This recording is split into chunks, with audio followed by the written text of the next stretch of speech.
Hello बच्चों, कैसे हो। 10वीं कक्षा में पाठ नंबर 5 कविता है उत्साह, जो हम कर रहे हैं।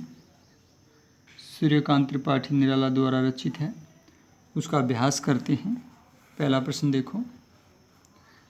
पहले प्रश्न में कवि कहता है, पूछा गया है कि कवि बादल से फुहार, रिमझिम या बरसने के स्थान पर गरजने के लिए कहता है, क्यों।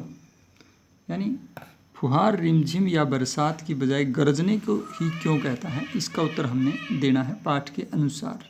तो उत्तर होगा, कवि चाहता है कि बादल समाज में परिवर्तन और क्रांति को उत्पन्न करे। कवि ये मानता है कि बादल की गर्जना लोगों में संवेदना का संचार करती है और बादल ही जो है वो अपने हृदय में बिजली छपा करके लाता है, जिससे समाज के अंदर परिवर्तन की बयार आती है। जैसे एक कवि कोमल हृदय होने के बावजूद अपनी कलम से आग उगलता है और समाज में परिवर्तन लाता है, लोगों को सोचने पर विवश कर देता है, ठीक वैसे ही एक बादल कोमल होने के बावजूद आसमान में वज्र लेकर आता है और घोर गर्जना लेकर आता है, जिससे लोगों में परिवर्तन आता है। लोगों के अंदर जो है एक उत्साह पैदा होता है। पूरी सृष्टि बादल को देखकर उत्साहित होती है। इसलिए उत्साहवर्धन के लिए बादल का बरसने से भी गर्जना ज़्यादा महत्वपूर्ण कवि को लगता है। इसके अतिरिक्त कवि चाहता है कि प्रतीकात्मक रूप से बादल ये संदेश दे दुनिया को कि कोमल चीज़ें भी कठोर होती हैं, अर्थात किसी को कमज़ोर मानना उचित नहीं है।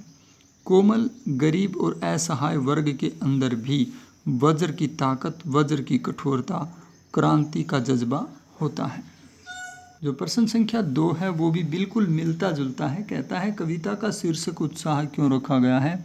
तो उत्तर होगा, कविता का शीर्षक उत्साह इसलिए रखा गया है क्योंकि कवि चाहता है बादल आसमान में घुमड़ घुमड़ कर आए, पूरे आसमान को घेर ले और गरजे तथा अपने कोमल हृदय में कठोर वज्र को छिपा करके लाए, ताकि संसार में परिवर्तन हो। कवि का मानना है कि जब बादल आसमान में घिरता है, गरजता है, बिजलियां कड़कती हैं, तो लोगों में एक उत्साह पैदा होता है। जैसे किसी भी क्रांति को देखकर गरीबों में उत्साह होता है, वैसे ही बादल के आने, उमड़ने घुमड़ने से सबकी आकांक्षाएं जो है, सबकी मनोकामनाएं पूरी होती हैं। और क्योंकि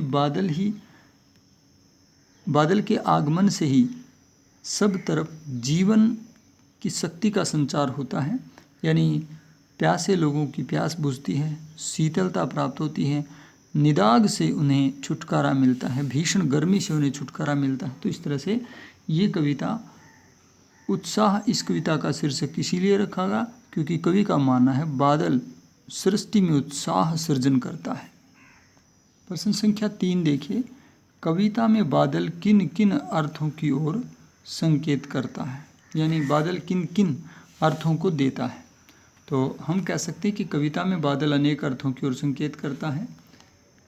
बादल कोमलता का प्रतीक है, लेकिन वह पूरे आसमान को एकदम से घेर लेता है, जैसे कोई आक्रमणकारी और क्रांतिकारी घेर लेता है।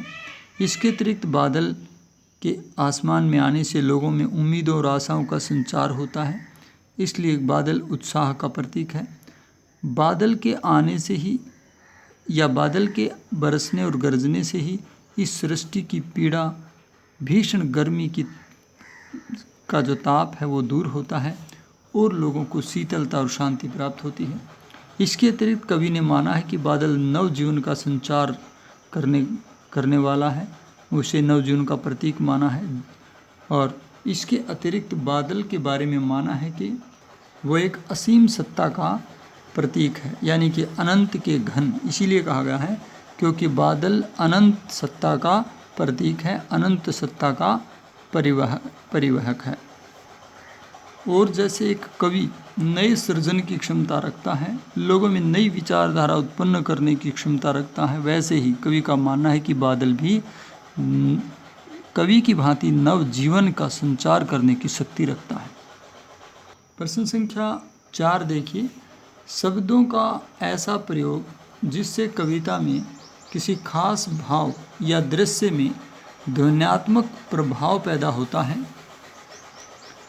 वह नाद सौंदर्य कहलाता है। उत्साह कविता में ऐसे कौन कौन से शब्द आए हैं जिनमें नाद सौंदर्य उत्पन्न होता है या मौजूद है, वो हमने छांटने हैं वो शब्द नाद सौंदर्य वाले।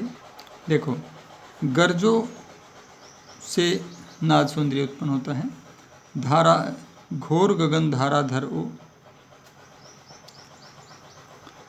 इसके अतिरिक्त है वज्र छिपा नूतन कविता फिर भर दो। तो जो बिजली है वो भी कड़कने की आवाज़ करती है, तो यहाँ पर भी नाद सौंदर्य ही है। इस तरह से हम कह सकते हैं कि कविता में अनेक पंक्तियों में नाद सौंदर्य की सृष्टि बहुत ही सुंदर तरीके से हुई है। आपका अभ्यास पूरा हो गया है।